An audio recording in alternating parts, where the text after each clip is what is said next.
Selfishness. Lectures by Professor Finney. Reported for The Evangelist by Rev. S.D. Cochrane.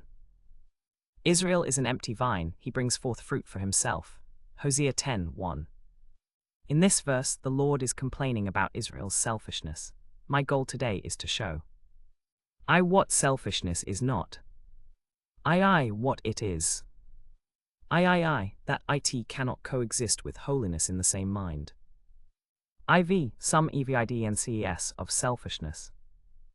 That one form of it is as inconsistent with salvation as another.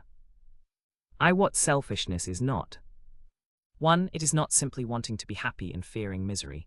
This is built into every moral being. It's automatic and involuntary. We know it from our own experience, so it has no moral character at all. 2. It is not the desire for approval or praise. No matter how strong this desire is, as long as it's just a desire, it's natural, involuntary, and without moral character.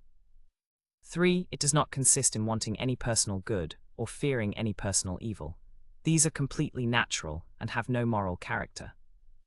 4. It does not consist in any natural appetite, passion, impulse, or what people often call propensities. Some talk about selfish propensities, as if our built-in drives have moral character and we're guilty for having them. That's nonsense. There is no such thing as a selfish propensity. All appetites, passions, and impulses are natural. They get triggered whenever we encounter the right objects to excite them.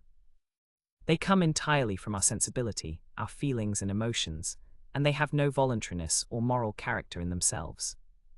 5. Selfishness also does not consist in any kind or degree of mere desire, as opposed to choice or willing. Everyone knows the difference between desire and willing from their own experience. For example, I may really want to go to Europe, strongly desire it, but in the end I never choose to go. Desire doesn't control behavior, willing does. What selfishness is. 1. As I've said before, humans have three main faculties: intelligence, mind, reason, sensibility, emotions, feelings, and will. We know this from our own consciousness. 2. The will gets influenced by motives that come either through the sensibility, via natural desires and impulses, or through the intelligence, via truth and the sense of obligation to follow it, as seen by the intellect. Those are the only two ways the will can be moved. It has to choose between following the impulses of the sensibility or the demands of the intelligence. 3. God's law is revealed and required by our reason. In a sense, every person is their own lawgiver, or as Paul put it, they are a law to themselves. If the main principle of God's law wasn't already revealed in our reason, we could never be influenced by any outside rules, and we could never sense obligation. We wouldn't even be able to tell if the Bible is God's word or a lie, because we'd have no way to test it. In short, if our reason didn't reveal and enforce the core principle of God's law, religion and morality would be impossible for us naturally. All commands and teachings only have force for moral beings, because their reason recognizes them as true and imposes the duty to obey. Whatever the reason doesn't recognize as true can't be obligatory. All of God's commands and truths come to moral beings through their reason. By reason, I mean the power of the mind that affirms all necessary and absolute truth, the intuitive faculty. All moral influences reach the will through the reason, and all true virtue consists in the will conforming to its demands. 4. The sensibility always pushes the will toward gratification from whatever excites its feelings. For example, the appetite for food gets triggered when you see or smell food. Once awakened to any degree, it impulses the will to go for it. The stronger the excitement or the appetite itself, the stronger the push on the will to agree to the gratification. This is true for all appetites, desires, and passions. We know it from our own experience. 5. So there are only two directions for human action, and the will has to choose between them. 1. The law of reason requires benevolence, that is, supreme love to God and equal love to our neighbor. This must be the ultimate intention or supreme choice of the will. 2. The sensibility invites gratification regardless of reason's law. The sensibility is naturally blind. It pushes toward anything that excites it purely for the gratification it provides, and for no other reason. Everyone knows from their own consciousness that these are the relations between reason, sensibility, and will, and that we must choose between them. Now we're ready to define selfishness directly. 6. Selfishness consists in the will choosing to gratify the sensibility, in devoting the mind to its demands instead of to the law of reason. It's a mindset of pleasing self instead of pursuing a higher, holier goal. It's a state of the will, not of the sensibility. 7. It always involves what I called in the last lecture an ultimate intention. The ultimate end the mind chooses is self-gratification. In some form or another, this gets preferred above everything else. Having the capacity for gratification isn't selfishness, and getting gratified isn't selfishness either. Animals have sensibilities like us, and when their feelings get satisfied, they're gratified, but there's no selfishness in them because they can't be selfish. They lack reason to impose a higher law than their impulses. Their impulses are regulated by instinct, but moral beings have a higher faculty that reveals a higher purpose in life and imposes the duty to choose it. It requires us to treat all personal gratification as a means, not an end, and to keep it completely under control of reason's law. The Bible just repeats what every person's reason demands when it says, "Whether you eat or drink, or whatever you do, do all to the glory of God." In other words, keep a tight rein on all your appetites, desires, and passions, holding them in perfect submission. Selfishness is preferring self-gratification over this higher faculty, making personal gratification the ultimate end of life. 8. This is exactly what the Bible calls the carnal mind, or walking after the flesh. The carnal mind is the mind choosing the gratification of the sensibility as its goal. As I said, every object of desire is desired for its own sake, because it can provide gratification. So selfishness is choosing desired objects simply because they're desired, to gratify self, not as a means to God's glory. Selfishness and holiness cannot coexist in the same mind. 1. In the previous lecture, I showed that holiness or true virtue consists entirely in disinterested benevolence, that is, willing every interest according to its perceived relative value. Benevolence must be a supreme choice or ultimate intention, if it wills every interest according to its value. There's nothing else it can will. If every good is willed for its own sake according to its value, it's impossible to will anything else or anything aside from it. Saying you can is a contradiction. It's like saying you can will every interest according to its value and not will it at the same time. 2. Now what is selfishness?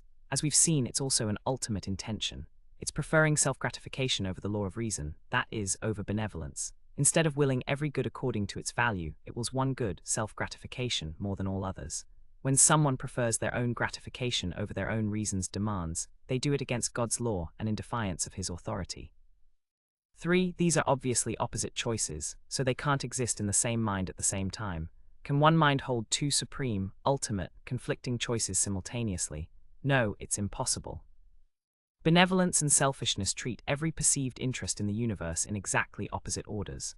Benevolence puts God's interests first and aims at His glory as the supreme good, then the well-being of the whole universe, then this world, then its own nation, then its community, then its family, and finally itself.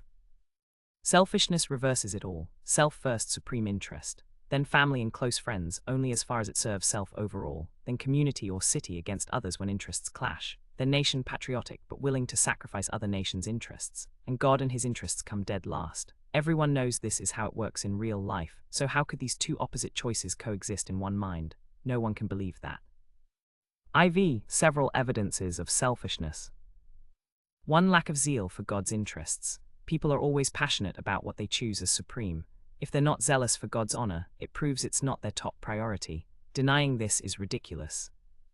2. No pain or indignation when God's interests are ignored. If they willed God's interests as supreme, they couldn't watch His commands and authority being trampled without feeling deep pain and righteous anger. 3. More zeal and effort for self-interest than for God's interests. This proves self is preferred. People show the most energy for what matters most to them. 4. So if people think they have real faith while being more zealous for self than for God, they're deceived. They're probably confusing mere desire with true religion. Remember, the will controls conduct, desire doesn't. I can strongly desire to go to Ohio and never go, but if I truly will it, I go unless stopped by force. If someone is truly benevolent, they prefer God's and the universe's interests over their own, and their zeal shows it. 5. Paying more attention to personal interests than to others' eternal interests shows selfishness. They're not valuing things according to their true worth. 6. Lack of a spirit of prayer shows selfishness. In a world like this, prayer is the natural breath of benevolence. How can a benevolent person walk through streets full of sinners, seeing them suffer consequences of sin and headed for eternal death without being stirred to pray? Impossible. Thousands around us are in sin, suffering, exposed to hell. Whoever believes God can help them can't help but pray. Only the supremely selfish don't. 7. Spiritual Epicureanism, always chasing emotional highs, is another sign. Some people only want preaching or experiences that make them feel happy. Anything that enlightens their mind or points out duty, which might make them uncomfortable, gets rejected. What does this show? A selfish will. They don't want truth because it disturbs them. They love having their emotions stirred until they feel good. That's just refined selfishness. 8. Being more zealous to defend your own reputation than God's cause and honor. Many church members would be devastated, sleepless, in tears, if someone attacked their character. But if an unbeliever insults God and trashes his character, they barely notice. Why? Because they value their own reputation more than God's honor. They're supremely selfish. 9. Unwillingness to make personal sacrifices for a higher good. This needs no explanation. 10. Letting any appetite or passion control the will. Some claim to be religious but habitually give in to wrong appetites or passions. They admit it's wrong but say they can't stop. That's the definition of a selfish person, preferring self-gratification over God's known will. It's what the apostle calls minding the flesh. 11. Lack of interest in others' well-being. Selfish people miss out. They don't realize how much joy they lose by not caring about others. A benevolent person enjoys others' happiness, so the universe's well-being flows into their own joy like rivers. Why? Because others' prosperity is what their heart is set on. It's impossible not to be happy when what you supremely choose happens. So when someone shows no interest in others' happiness, it proves they don't truly will it. They're supremely selfish. 12. Envy and complaining when others have what you don't. This mindset can't stand seeing someone with a better house, nicer things, greater talents, or more luxury. Instead of rejoicing, it resents not being equal. It says, no one should have more than me. That's supreme selfishness. Benevolence would rejoice and say, thank God others have these good things, even if I don't. 13. A spirit of speculation, trying to profit by taking advantage of others. Would benevolence overprice something or get rich by exploiting people? I was shocked during the big speculation craze a few years back. Christians and even ministers joined the rush for money. When asked why, they'd say they wanted to make money for God. In plain terms, promote God's glory by breaking his law. That's as absurd as becoming a pirate to fund the Bible Society. Imagine a pirate raiding ships, destroying lives, all to get money for Bibles, and claiming it's for God's work. No one would call that benevolent. Justifying speculation to spread the gospel is the same. Baptizing rebellion against God with the name of holiness. Rob your neighbor to give to God. 14. Wasting time and money on artificial appetites. Some appetites are natural and necessary, like hunger for real food. Gratifying them properly is fine as long as it follows reason. But artificial ones, like craving alcohol, tobacco, or other stimulants, are pure selfishness when indulged. 15. Unwillingness to contribute to public improvements. If roads need building, churches need funding, or anything for the common good requires effort and money, refusing your share is selfishness. I've seen people anxious to leave a church that's in debt, clearly just to avoid paying their part. 16. Needing self-interest appeals to motivate action. A truly benevolent person moves when shown real good to achieve, just enlighten their mind with truth. But the selfish need motives that hit their feelings. For religious people like this, you might have to threaten their hope of heaven to get them moving, making duty look like the lesser evil, or show how it benefits them personally. Example, to get someone to support building a church, you have to say it'll raise their property value. That person is supremely selfish. Same with eternal matters, they only act when you promise personal gain in heaven. Appeals to hope or fear are the only things that work on them. 17. Increasing spending as income grows instead of doing more good. During the speculation boom, people told me they chased wealth to do good. But almost without exception, they upgraded their lifestyle, fancier coaches, horses, furniture, right along with their money so they could do no more good than before. Even if wealth doubled or tripled, same pattern. This proves their principle was wrong. It's as inconsistent as stealing for God. 18. Suspecting others of selfishness. This is almost universal in selfish people, never in benevolent ones. Selfish people deny disinterested benevolence exists because they see everyone through their own lens. Like Satan with Job. Job served God selflessly, but selfish Satan couldn't believe it. Does Job fear God for nothing? Even after Job lost everything and stayed faithful, Satan claimed it was still selfish. Skin for skin. Touch his bone and flesh and he'll curse you. A benevolent person doesn't suspect evil, they think no evil. Show me someone always assuming the worst motives in others, and I'll show you supreme selfishness. 19. Unwillingness to do to others as you'd have done to you. I offended some people recently by pressing this. Imagine your family enjoying freedom, then suddenly enslaved, your beloved wife and children torn away. How would you feel? Would you say, slavery's none of my business? No, you demand action, condemn the system, no excuses about delicacy. That's how we should treat slavery here. Put yourself in their place, how would you want others to act? Whatever you judge as their duty is your duty now. When Algerines enslaved our citizens years ago, the nation went to war instantly, ready to spill blood to rescue them. But today winds carry groans from thousands enslaved in our land and barely anyone cares. Is that loving neighbor a self? Is that Christ's religion? My soul rejects such religion. Strangest of all, some twist the Bible to support slavery, claiming God authorizes it, but who can believe that? The same God who commands, love your neighbor as yourself, and threatens death for disobeying, would he sanction a system that crushes that law at every point? One man chains another, tasks him, beats him mercilessly. Mercy weeps even for beasts treated that way. Stating it fairly, it's blasphemy to think God authorizes it. If the Bible truly did, we'd reject it as a fraud contradicting its author. 20. Covetousness. Some can't stand others having what they lack. They covet so badly they can hardly keep from stealing. Wherever this exists, it's supreme selfishness. 21. Wanting the best seat in church or prominent place in gatherings. In churches that sell seats, people fight for the best spot, best cushion, best location. And if they miss out, they're more upset than over a lost soul. When forming churches, instead of prioritizing what's best for God's service and saving sinners, they chase the fanciest building, organ, choir, minister, then sit back to be preached to heaven. But a minister can't help them unless he confronts their horrible selfishness head-on. One form of selfishness is as inconsistent with salvation as another. Remember, selfishness is obeying propensities, appetites, passions, and desires. This devotion to self-gratification shows up in many ways without changing its nature. One person's main drive is different from another's. One is an epicure, food pleasures rule everything, money matters only for more gourmet experiences. Another is a miser, too devoted to wealth to care about fancy food. He scorns that passion. One obsesses over dress, money exists for better clothes. Another craves power influence so much he wonders how anyone could care about trivial things like dress.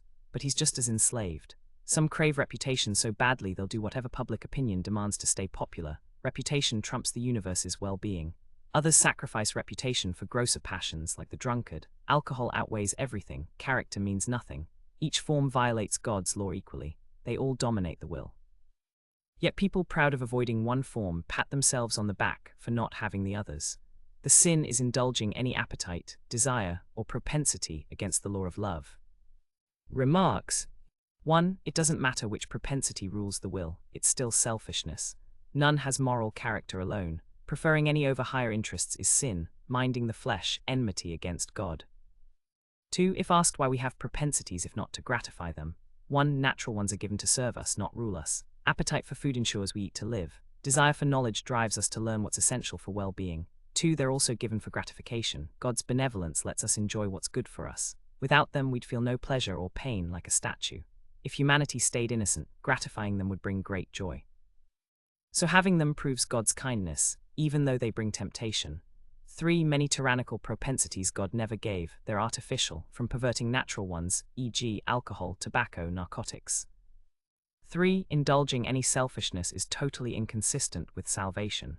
It's sin, and the Bible says, without holiness no one will see the Lord. 4. A selfish businessman can no more go to heaven than a pirate. Both live for self-gratification in different forms. Both oppose God's will. 5. A vain man or woman can no more be saved than a sexually immoral one. Vanity prefers its gratification over God's required end. Immorality prefers its grosser form over the same end. 6. There's so little understanding of sin's nature that endless delusions exist. Everyone knows drunkenness, immorality, theft, robbery, murder rule out salvation. But other forms get treated as okay with faith.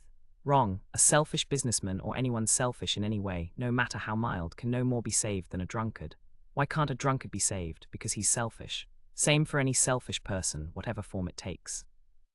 A weekly drunk would get excommunicated as hopeless, but habitual greed, vanity, or gluttony gets called good Christian in many churches. If a church kept a drunkard, Christians everywhere would condemn it, yet selfish people fill churches and are assumed saved. That's delusion from poor understanding of sin. If any appetite rules the will, no matter what, the person is headed for death.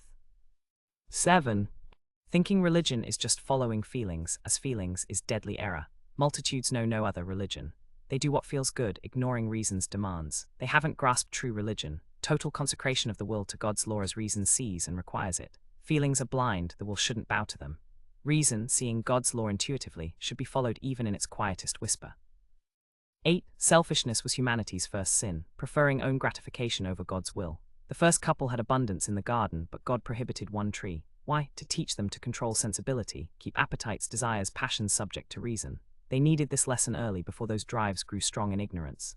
Satan knew the relations. He told Eve God was selfish for restricting natural propensities, then stirred appetite for food and desire for knowledge. Reason, echoing God's command, opposed sensibility's demands. Her will had to choose. She preferred gratification over God's will, bringing death and woe. The appetites were innocent. Sin was consenting to them against God. 9. Selfishness is every human's first sin.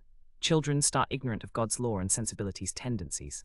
A sensibility develops starting with hunger. They grab and eat anything. Other natural appetites awaken innocent at first. Reason develops early and affirms obligation. Then the first moral act, sensibilities demands versus obligation, will prefers former. That's every person's first sin. Why always wrong? Before reason will habitually followed appetites, habit formed. Reason's first affirmations are weak, so self-gratification wins. 10. Selfishness is sin in every case. Easy to prove, but obvious. 11. Regeneration is turning from selfishness to benevolence, the will preferring universe's well-being over self-gratification, which it always chose before. 12. Regeneration is necessary. Everyone knows unregenerate people are selfish. Selfish people together could never be happy. Those denying regeneration's need, what do they mean? It's self-evident. 13. Why command people to regenerate themselves? If it's a will act, the command is perfectly rational, it's their own act. 14. Why need God's Spirit in regeneration? Habitual self-gratification blinds people. The Spirit enlightens reason, shines heavenly light so they see religion's beauty versus sin's ugliness. That's conviction. Then the Spirit charms them from selfishness by revealing God's character and Christ's love. 15. Finally, what the apostle means by led by the flesh versus led by the Spirit. Led by flesh equals will subject to sensibility, carnal mind. Led by Spirit will subject to reason's law, developed and applied by God's Spirit. So friends, where do you stand? Led by flesh or Spirit? Selfish or benevolent? If called before God tonight, could you say, I know I'm led by God's Spirit and am His child? Search yourselves, don't be deceived.